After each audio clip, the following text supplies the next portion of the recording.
E os principais locais que ocorreu, né, este sistema político, que é o absolutismo, que é onde o rei que manda tudo, foi o Império Francês, aqui o Reino da Espanha e também o da Inglaterra.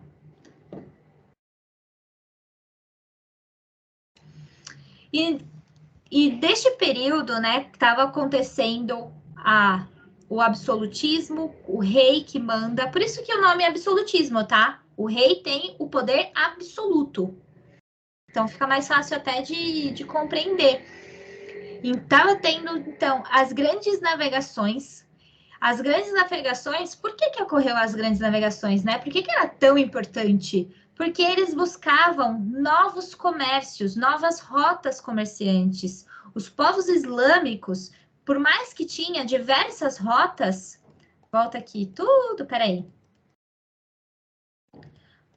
Por mais que tinha diversas rotas comerciais, quem era praticamente dono disso daqui tudo era o Império Islâmico. Então, aqui,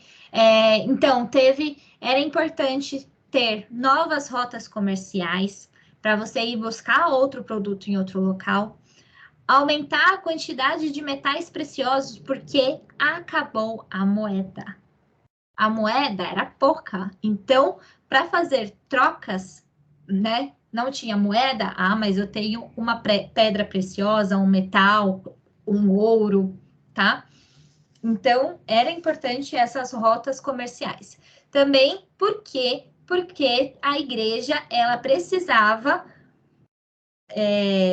promulgar a fé cristã. Já vou explicar por qual motivo. E o quarto motivo é o fortalecimento do rei, o fortalecimento do absolutismo do rei, né? O poder absoluto. Para o rei mostrar, ei, eu sou forte, eu estou conquistando mais terras, eu estou buscando mais locais. Então, este é um período que tem a colonização, buscando novas terras, buscando mais, principalmente, né? O Brasil foi descoberto em 1500, então é neste período do absolutismo. Tem o mercantilismo, que é dinheiro para o rei, tá?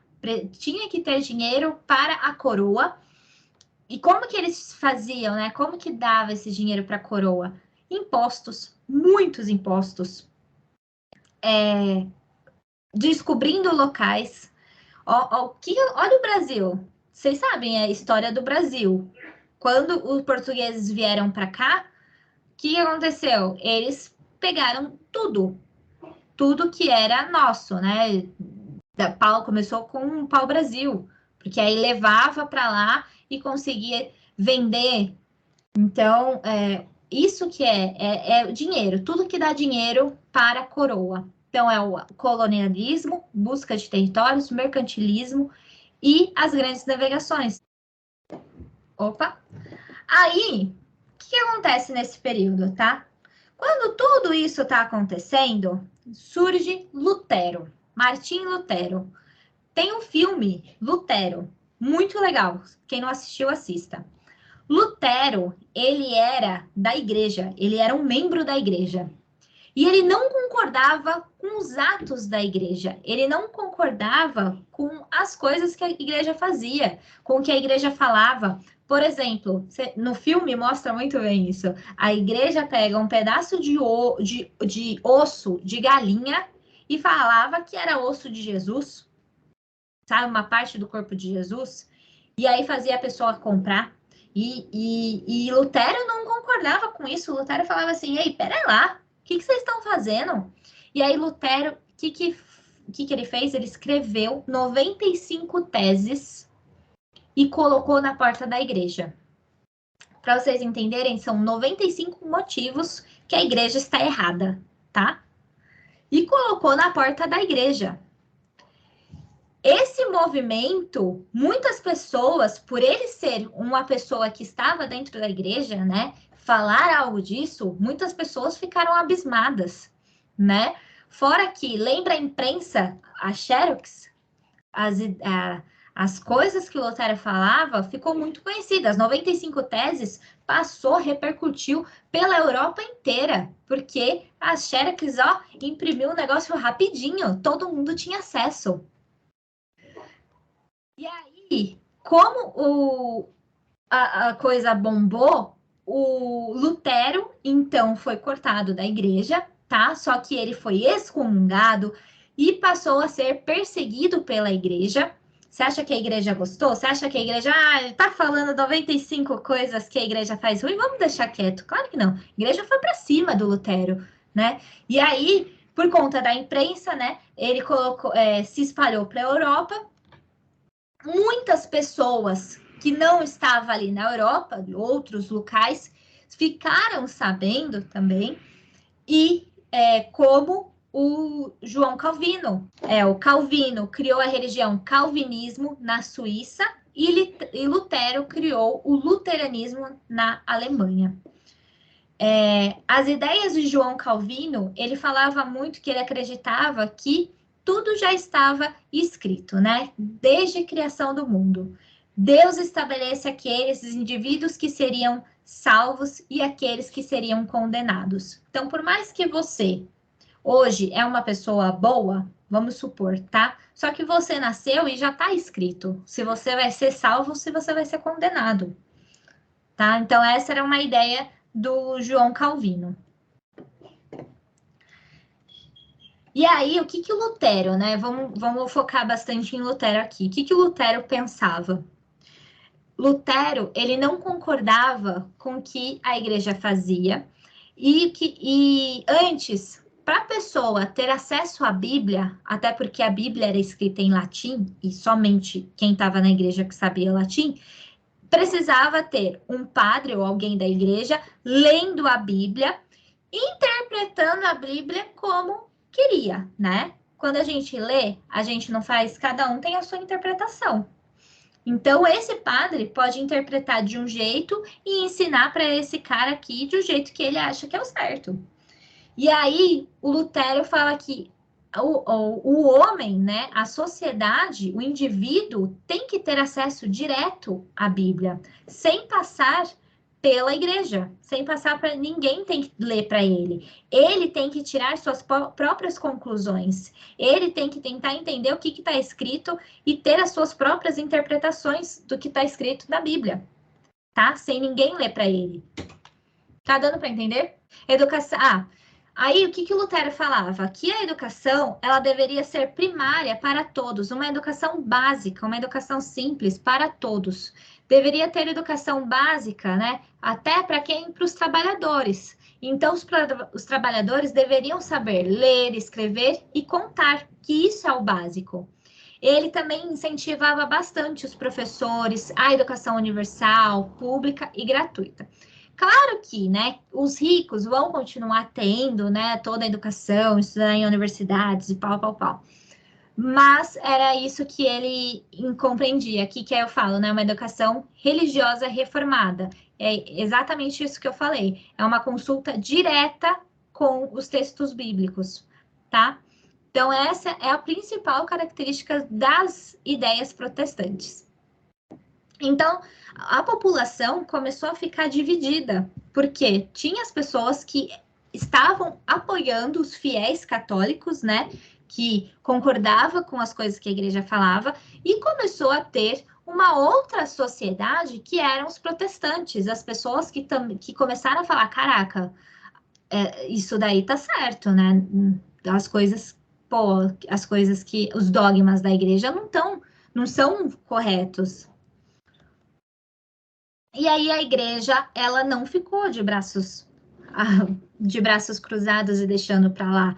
Ao contrário, quando Lutero escreveu as 95 teses, a igreja, ela se reuniu, né, com o que chama o Concílio de Trento. Então, ele fez uma reunião com vários representantes da Igreja Católica, que por toda a Europa, para melhorar os dogmas da igreja, tá? Então, assim, pegaram então as 95 teses de Lutero e falaram assim, cara, ele escreveu isso daqui, será que ele tem razão? Pera lá, como que a gente pode mudar, escrever de uma forma diferente para falar de uma forma diferente, para as pessoas compreender que não é bem assim que o Lutero está falando, tá? Então, eles fizeram esse Concílio de Trento.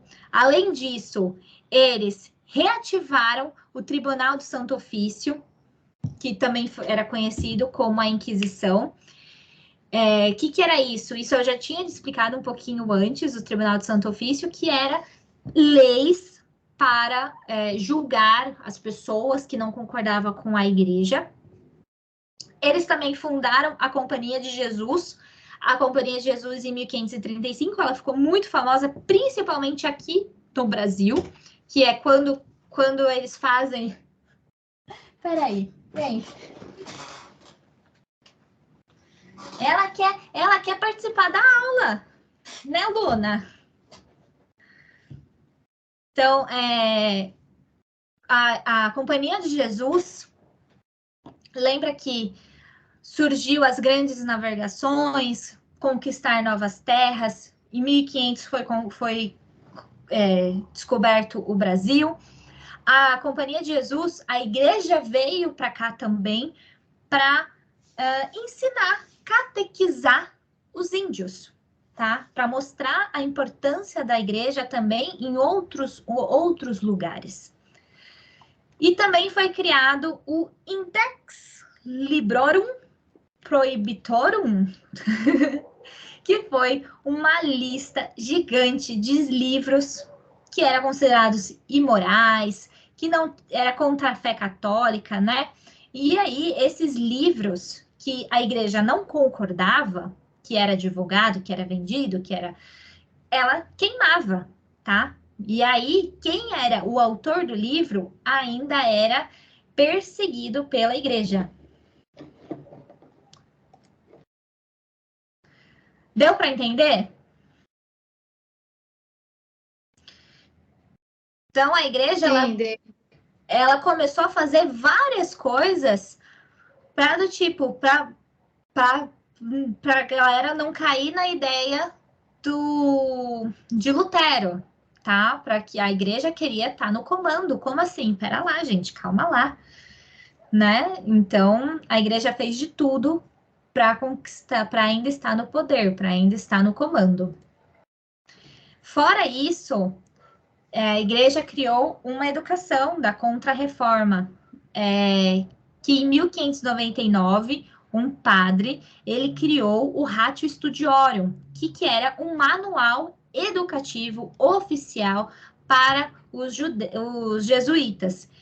Esse manual educativo era um livro, um guia, que era todas as igrejas, em todos os locais, tinha que ter este manual. Então, era universal, para todo mundo ensinar da mesma forma, tá? Todas as igrejas seriam iguais.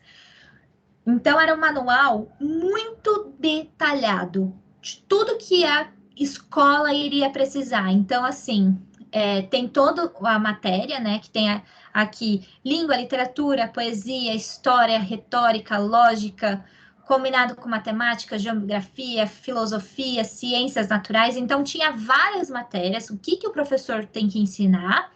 E também, nele, tinha metodologia, como deveria ensinar. Até que os prêmios surgem daí. Então, se o aluno é um bom aluno, ele vai ganhar um prêmio. E que prêmio? Então, isso tudo está no livro, tá? Neste manual, o Ratio Studiorum. E também, quem não é um bom aluno vai receber castigos. E quais castigos? Então, tá tudo lá escrito. Sabe nosso plano de aula que a gente fez? Só que imagina isso 3 vezes pior. Tudo muito detalhado, minucioso, tudo que os jesuítas, os professores iriam precisar, tá?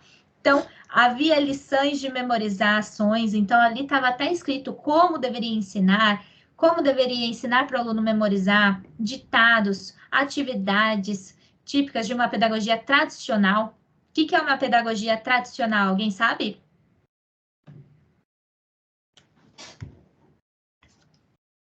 Alguém tem ideia? Chuta aí, gente.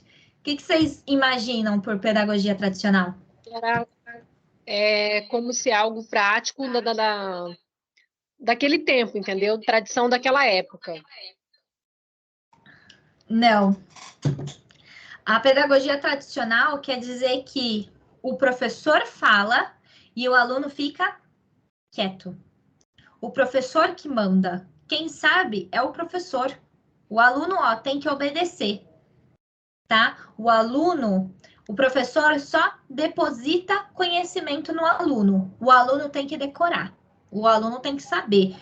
Tintim por tintim. Se o professor falou A, o aluno tem que saber A, tá? Isso é uma tradição, é uma pedagogia, uma educação tradicional. Quem teve educação tradicional aqui?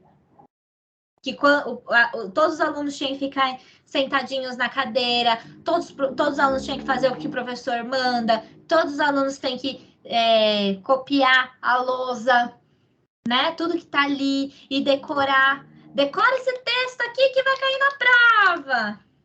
Eu tive essa educação tradicional. A maioria de vocês tiveram essa educação tradicional. É a educação que a gente tem até os dias atuais. E é isso que a gente está aprendendo agora das metodologias ativas, mudar essa pedagogia tradicional para entrar uma nova metodologia, as metodologias ativas. Deu para entender? Essa pedagogia tradicional, ela surgiu, então, na Ratio Studiorum, né, através desse manual educativo. Só que isso, gente, tem, quantos anos com essa mesma metodologia? A minha filha, vou falar aqui a real. A escola dos meus filhos, a professora tem um livro, né, um livro didático. A professora fala para os alunos, pega o marca-texto e grifa o texto tal. Decore o texto, porque vai cair na prova. A gente pode perceber que, olha a metodologia que a escola dos meus filhos tem hoje. Vocês acham que é o quê? Que é uma metodologia tradicional ou uma metodologia ativa? Observando o que eu falei. Tradicional, eu acho. Tradicional.